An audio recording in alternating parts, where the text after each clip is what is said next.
আপনি যদি ফেসবুকে ই কমার্স বিজনেসের ক্যাম্পেইন চালান তাহলে আপনাকে এগুলা ট্র্যাক করতে হবে।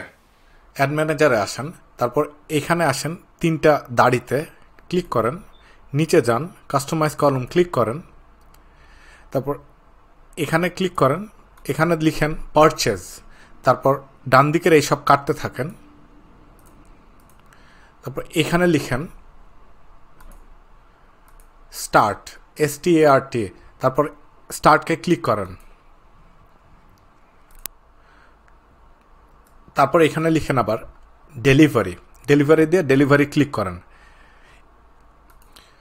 তারপর এই কলম সেকশানে এই সবগুলো বসান। সো আমি আবার বলি, start, delivery, budget, result, cost per result, amount spend, purchase conversion value, ROAS, reach, frequency, impression, cost per 1000 impression, unique outbound click, cost per unique outbound click, unique outbound CTR, landing page views, cost per landing page views, add to cart, cost per add to cart, checkout initiated, cost per checkout initiated, purchases, cost per purchases, attribution।